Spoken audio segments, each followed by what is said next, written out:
Good morning, everybody. What's up? It's Cowboy. It is 8:30 a.m. EST, and I think I just woke up my entire house. I put on that intro countdown music, and I had the speaker to my laptop or my my desktop on. And because I turned my ear monitors down, then the speakers, when they finally went to the actual live speaker on my desk, I have a really big speaker system, and I think I just bumped everybody awake in the house, my kids, everything. So that's exciting. We just also had some some data come out, so we're going to review the data.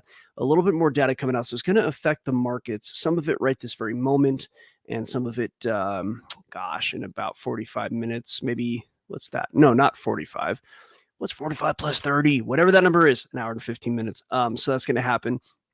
If you want to know about what we do, there's a QR code in the top right-hand corner. Go ahead and zap that. We teach people how to trade. We'll go over that towards the end of the video.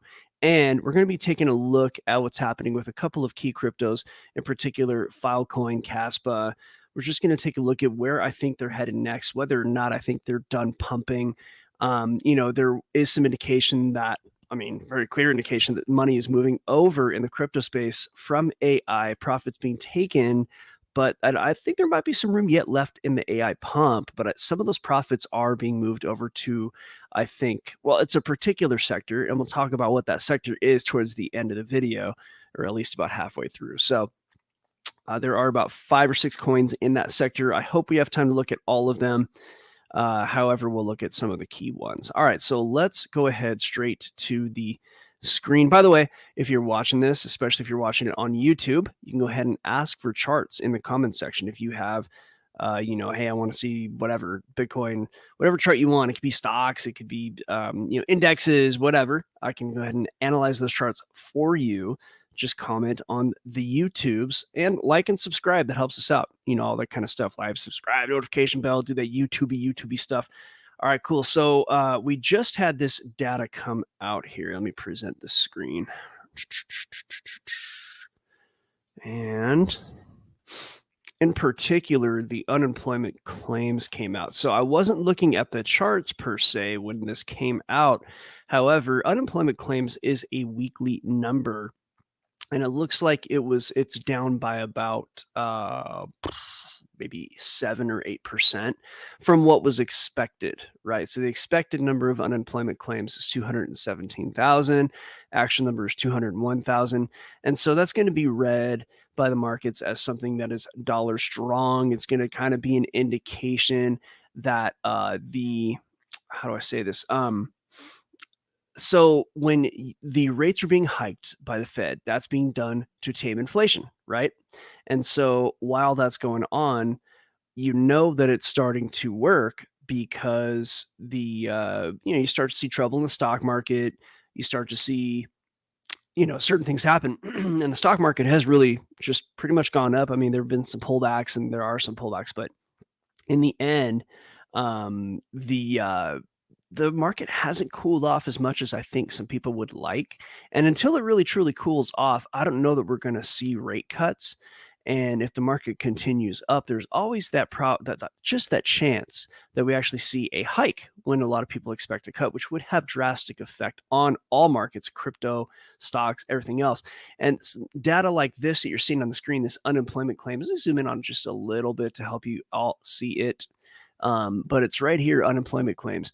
When those claims go down, that's the indication that we're not going to see cuts in the dollar possibly, right? That just points in that direction. Doesn't mean that's how it's going to go, just points in that direction. And therefore, when you're looking at anything traded against the dollar, it's going to take a hit, especially in the currency world, right? Especially in Forex. It can affect crypto. It just depends on where crypto is at the time. If crypto is super strong, it will not necessarily affect it. We have more data coming out that it has to do with manufacturing and services. This is going to be another economic strength indicator, the PMI, just to see what this is about here. And it is based on S&P, I guess. S&P Global is gathering that data. It's a diffusion index. Look, the economy is made up of goods and services, right? So manufacturing is goods, services is services. So if you have like a restaurant, that's a service. If you make things at a factory, that's manufacturing. And how well those sectors are doing are going to reflect on our economy. Last month, it was split data. The PMI for flash services was actually not a positive number. It was slightly above expected. And then you have this manufacturing PMI that was actually also, let me see, 52.5, 52.4. This came out as a positive number. It does seem as if this is a little skewed because let me see, actual grade of good for currency on the, what is this, the PMI, and then this one here for services, actual grade. Yeah, okay. So something got a little bit wonky, but long story. Okay, this is compared to the expected. We can't see that data. We have to go back a month. The point is that if these numbers come out higher than expected, it's good for the dollar, which is bad for stocks and everything else. Bad for, anything traded against the dollar, stocks, crypto, you name it. So let's take a look. We can see here now. This was a trade that I won last night, and you can see all this gobbledygook on the chart. That's just me testing some new algos. I take existing well-known algos and I tweak them. I tweak the settings, and so I go ahead and this little tab. It's really hard to see right here where you see the little dot exit shorts. That tab, that's actually my own algo I've written. The same here with this one. So I'm combining my algo with other indicators to see if I can squeeze more profit out of it, more probability, and it certainly worked last night. This was a nice trade. It's actually two trades. One trade looks like this with a 3-to-1, and one trade looks like this with a 1.5-to-1. And I took twice the risk on the larger trade to hedge against the shorter, more riskier trade, and I made a bit more money on the shorter, more riskier trade, risking half the amount of money, right? Because that was like almost a perfect difference there, but it was a little better than a 3-to-1, right? It wasn't quite a 3-to-1. So if this was a 1 point, this was pretty much a little better than a 1.5. But if there were, just mathematically, it's interesting to see what you can do when you have a really good risk to reward ratio and you're only risking half the money. And that's my entire goal, is to just squeeze out more and more profit, less and less risk. And then, of course, what we do at Algo Factory is we help people build and code algorithms that will trade this for you, so you don't have to sit there and do it all day, right? Or if you have like a job and you can only really trade swing trading, you can only trade high time frame stuff. Well, I can sit here and trade on the 15 or the 30-minute chart and take profit in a matter of hours. I put this trade on last night at about 10 p.m. and it took profit. That's 10 p.m. my time, and it took profit at 1 a.m. my time. So this is about a 3-hour trade, and I yanked out some nice profit on that. So, I only made a few $100. I didn't really put a large amount of money on that, but because I'm in the testing phase, but that did happen. It was beautiful. Let's roll over. We can see right now that actually, before we roll anywhere, you can see now that the current news has pushed the euro down, and that's because, again, the news for the unemployment claims was positive. It was less unemployment claims than expected. So price is going to continue down, which it was already doing. It was already headed in that direction. But you can see that my profit taking point was beautiful. If I had, maybe tried to take profit just a little bit higher, then, this would have not taken profit. I actually would be at break even now, which is fine. I would have made a little money. I would have gotten out once I noticed that things had turned around. I have algorithmic exits as well. It might be hard to see right now, in fact, but you can see it right here. Let me erase all this now that I've shown off. You can see where it says exit logs right there. You might be able to see it on the screen. It's pretty hard to see, but right here where it says exit logs, I would have gotten out right there. So I would have gotten out in profit if I were obeying the algo that I personally wrote. So that's there. And my algos, once they run, once I have TradingView connected to MetaTrader actually running the algo, it exits for me at that point. So that's not something I have to sit and do. All right, cool. So let's take a look at Filecoin since it's up. This is a sector that I'm interested in. A lot of people, including myself, think that money will flow towards that direction once the AI pump is complete. But a lot of coins in AI are still doing really well. I don't know that that's done just yet. But Filecoin, I think, that's a little bit of a sleeper, and that's a good thing. It means like it's sitting kind of not exactly in a consolidation, but it's just above. Price consolidated in this range for you could say from December of 22, so about a year, roughly a year. which a lot of cryptos did. It's typical for crypto pattern, bear market trough. And then, of course, you had a breakout fake out right here in February of 2023. You had this breakout in the end of 2023. So, and that, of course, is the beginning of what we're now seeing, this kind of bullish run leading up to the halving. Now, I think coins like this, though, I think once people kind of really start to take profit from AI, this might be a sector. We're giving it to you now. So this is kind of the thing I was going to do a little bit later in the show, but that's fine. We can do it right now. I think the file storage sector is going to do well. And there's a few coins that are old that are actually doing really well right now out of the sector. And that's part of why I'm kind of clued into this. If you take a look, though, there are some resistances with which price must contend before I would personally enter. But if you look how well this did in the past, Filecoin's huge. It's a very popular coin.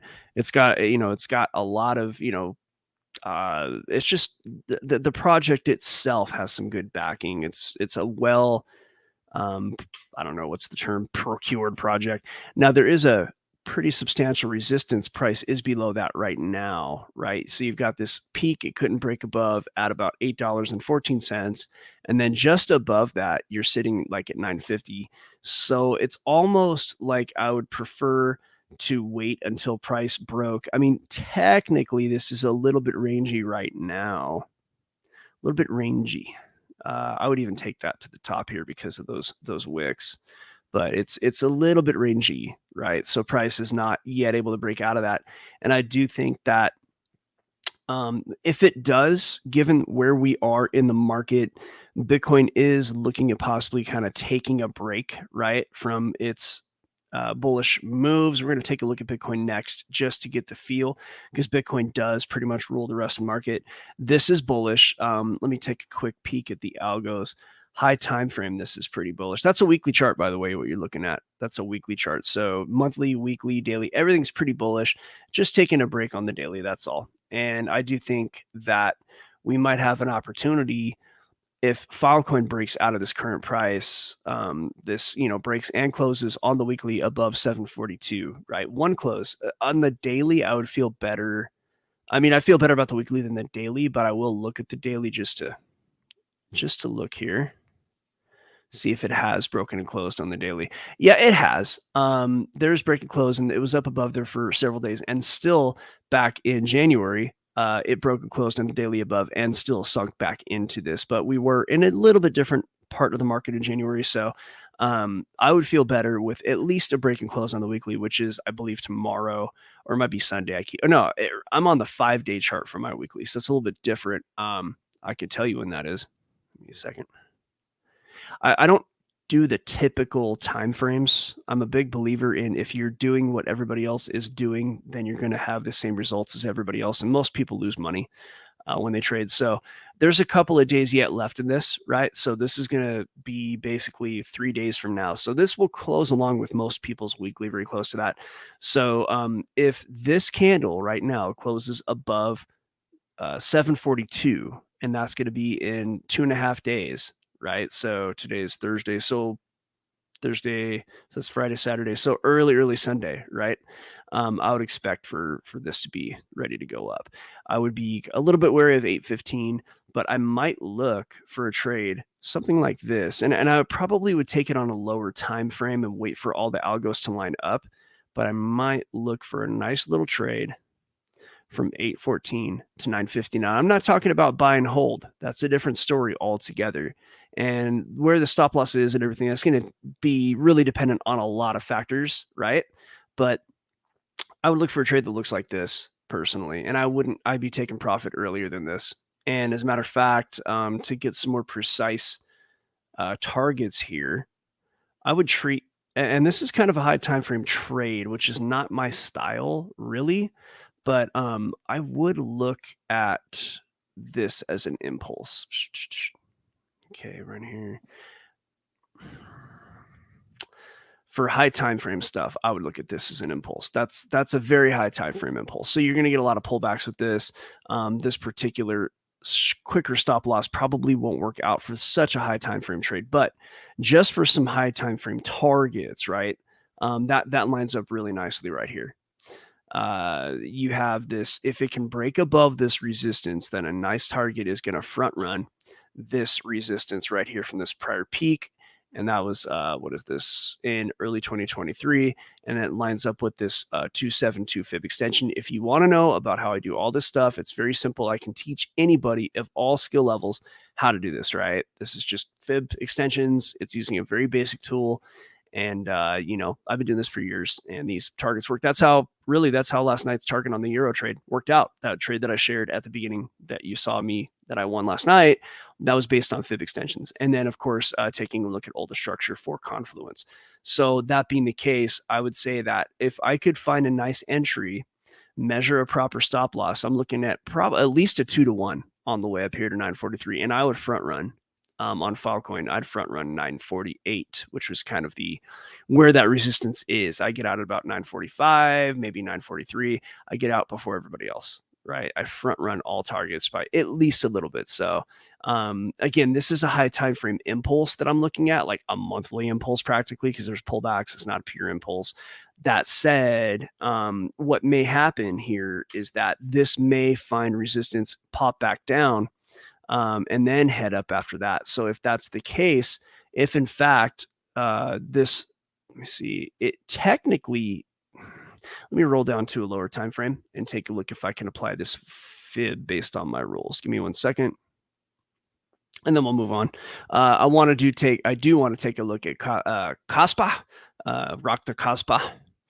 Let's see what's going on with that coin, because that's a coin that I do intend to continue to track. I don't think it's done yet. I think there's a lot of FOMO yet left in that coin. Technically, this is applicable. Look, this is going to be like a lower time frame impulse. I say lower, I mean pretty high time frame, but this is a beautiful impulse up. This is a parabolic impulse right here. The shape of this is parabolic. Okay, so when you get a parabolic move, it's kind of a pure, like, hardcore market push. That's parabolic, that shape that I just drew in yellow. So with that push, that is how I would look at this really nice impulse up. And I would measure my fib based on that impulse, which I just did. So let's start over. I'm going to start at the bottom of this wick, go to the top of the wick at the end of the impulse, which really is right here. Okay, I'm going to measure that impulse, and that is going to give me extension targets, right? So the time to enter that would have been at the 382, but there's a really decent chance that price actually, like, so there's a bit of a risky play that could be had here, right? We know everything is bullish on the higher time frame. So what we're probably going to see is a lot like the trade I took last night, where price very likely is going to break above this. There's a good chance. Now, it hasn't done that yet. And the safer play would be to wait for it to break and close above. But this is not investment advice, by the way, this is just what I may do, is go ahead and look for price to come back down and gather a little bit more liquidity at that 382. And then let me fix my arrows here. This is what I think price may do. It's just one example of it. And again, I have algos that will tell me, okay, this is going to do that, or it's not going to do that from a probabilistic standpoint, right? Like once my algo's ping, I have like an 80% chance or 72% chance, depending on which algo it is, that something's going to do X, Y, and Z. And of course, once I have those odds in my favor, I can take that trade, right? It's like going to Vegas, except when you go to Vegas, the slot machines are against you, right? So you have like I don't even know what slot odds are. 40% of winning something, 30. It's really low compared to like poker, which is a lot better, or say, blackjack, I think it's like 48%. You can kind of go play blackjack and you can mess around and make some okay money if you're lucky, but you got to get lucky because the odds are against you. Well, in trading, what you do is you actually test the way that you trade. You test your algorithm, and an algorithm doesn't mean that like it's programmed. You don't have to code it. It doesn't have to trade for you. I'm just talking about an old school manual algorithm that you trade. You have a way that you trade. You follow these rules. You follow the same rules every time. And then you have back tested that and you forward tested that. And you spent hours and hours and hours determining to a statistical degree of probability whether or not you're going to win and what kind of targets you have and all that. And so you've set the odds in your favor. So it's like sitting in front of the slot machine. It's just that it's a lot higher IQ because you're not just like a freaking monkey or like a rat in a cage pulling a lever, right? Because that's what slot machines are. It's pulling a lever. you get these big wins and you get this reward, but most of the time they take your money. This, on the other hand, is a little bit higher IQ. You have to develop a trading plan. Then when the conditions line up, you know that you have a 78% chance or whatever of winning the trade, right? So that's what this is. And if price comes down to that 382, and if my algos line up right at this time, then there is a really good chance that I can win a trade that looks something like this. And let me reevaluate a couple things here. Let me see.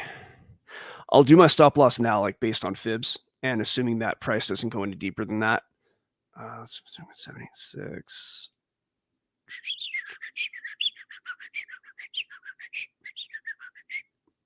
Okay, so I would say the trade could look something like this, right? I'm gonna go below the 786 on this. That's a not sickly, but that's sick risk to reward. Now, I may not, it might look more like that.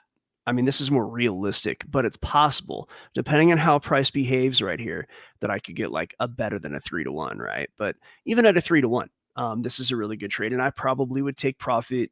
Let's see here. This first bit right here is my higher profit target from the high time frame impulse, right? That's a little bit less likely of a target. The best target to take from this standpoint, from this fib extension, is 618 right here. And so, it's a 3-to-1 or better up to the top target. And then to that first target, you're looking at a 2-to-1. So that's a free trade. That's a trade that I just gave out to everybody. Now, this is not investment advice, people, and the conditions have not lined up. I'm not necessarily taking this trade, but I'm just letting you know that this is a little bit of a higher risk trade because you're taking it before it breaks out. And this is why, however, just letting you know, the algos are bullish on this. Like, if the market stays bullish, something like this can happen. And even if you have a completely different setup, 943 is a nice target on Filecoin. So that's just a little bit of a freebie right there for you. Let's take a look at Bitcoin. Let's get into the main dog, the king. Because remember, Bitcoin, sorry about the lag here. I changed to a dedicated IP. And I even tried like some command prompts to like clear out my cache and stuff, but I just, for some reason, I'm getting lag, man. It's like I want a dedicated IP so all these like websites don't think that I'm, some shyster or whatever. And unfortunately, I'm getting throttled, it seems. So a little bit of lag. So this is from yesterday's show, right? And at the time I did this, price was down here, the one I drew this, and it seems as if what I just predicted happened a lot more quickly than I thought. Now, I was in a trade and I did have stops at break even, so I got out of the trade without being hurt. But this is where liquidity was yesterday, and price did literally what I said it would do. It jumped up, grabbed that liquidity, actually went a little bit higher and went down. So from a mathematical standpoint, I literally predicted that this would happen. Now, I didn't get back in because this occurred. I don't know. I wasn't at the computer. I didn't have it set up.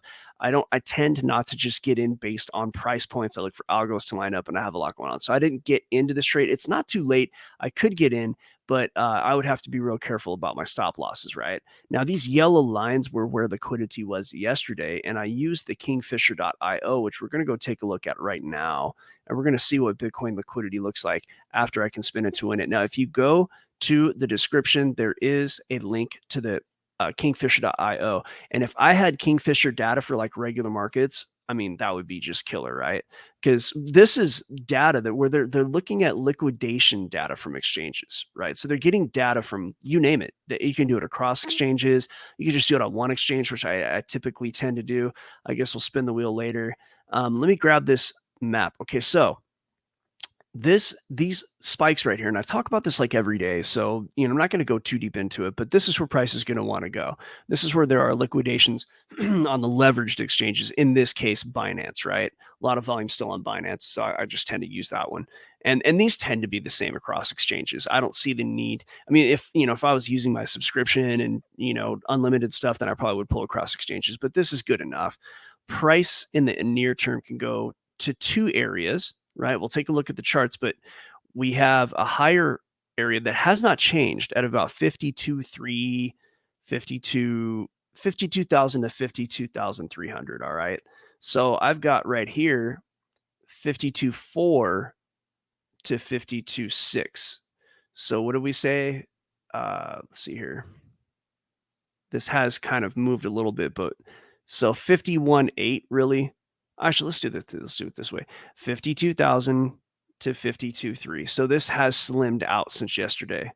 So if I were to go ahead and like refine this, we're doing 52.3. That's actually needs to be so 52,000. Did we say to 52.3? Okay, so now I think what's happened here is that the reason that this has changed is because price came up. Let's go on a lower time frame. Give me a second. Let's roll down to the daily. I mean to the 3 hour. Everybody trades in the 4 hour. I look at the 3. So there was liquidity up here, and this move where it bounced back up into this range, I predicted that, and it seems as if this range is being kind of, maybe I had that range a little bit wrong because we're seeing a constant bounce off of this, like 50,700. It was tighter than this. This looked like deviations, but it seems as if now we're starting to see a little bit more of a redefinition of that range. Maybe I'll have to take a look at it. But price came up right to where I said it would yesterday. It rejected to the upside, grabbed this liquidity that I have already erased that was there that I predicted. You can go to yesterday's show. You can watch it. You can watch my thought process on Bitcoin doing this, right? It's proven. Just go look at it. And I do stuff like this all the time, especially in the private group. After this live to the public show, I go to the private group and we do nothing but charts and questions. We talk about people's algos, and I do predictions like this all day. And like the vast majority of them come true. So, this is something where for a very cheap amount of money, zap that QR code top right-hand corner, go to the description. There's all the data how to find us. And we're extremely cheap right now. We're like $50 a month. We're less than that. And so that's going to go up, by the way. We're going to meet a benchmark, and that price is going to at least double. But if you get in at 50 a month, then you get to keep that price. We'll grandfather you in. So sales pitch over, price going up, grab liquidity came down. Now, it might be that price does continue in this range, right? And I do think that this is a better defined range, like I just said. So we'll see what happens right there.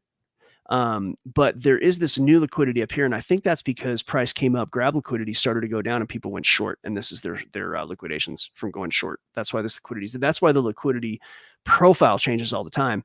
Now, the main liquidity is still where my original target mostly was, and that's from say 48.8 to 48.4. That's a lot. That's a pretty good spike of liquidity. 48.8 to 48.4.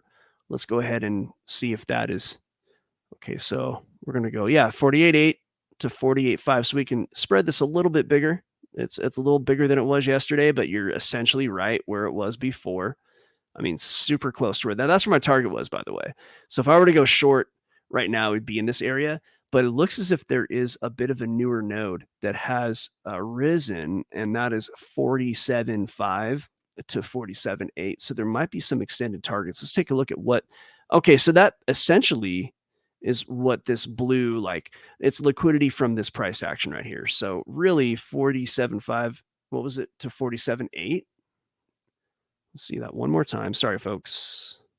We'll just continue with this. We'll end it a little bit later than usual. Let's continue this discussion and complete it. 47.5 to 47.8. Okay, so it's like a $300 kind of band, if you will. So we'll go to 47.8, and we got 47.5. So this is more or less where that zone is. And I'm going to go ahead and code this yellow so we can understand that it's liquidity as well.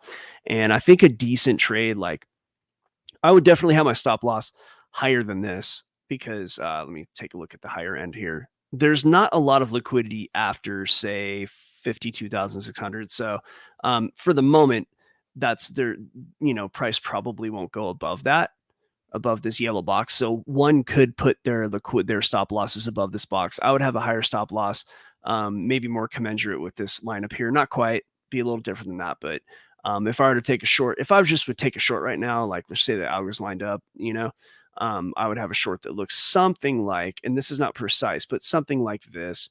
And I would, once price broke below, significantly below this range, I probably would have my stop to entry like I did yesterday, just to be safe.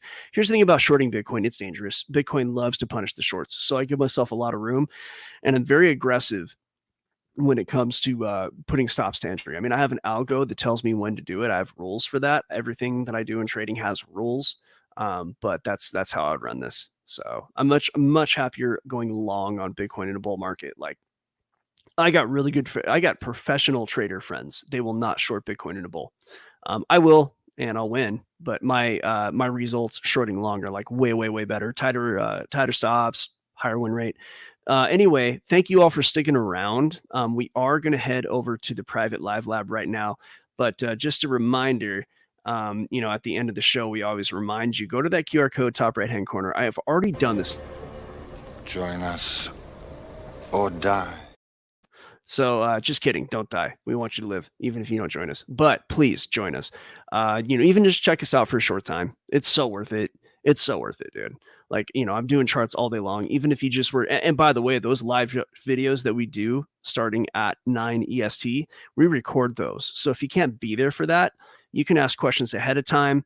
And I'll do like whatever you ask for in there in that live, and you can go look at the recording afterwards. And those recordings are up for 5 months. So if you were to join, you could literally go through our online like university, which would take you at least a month, at least a few weeks if you like have a lot of free time.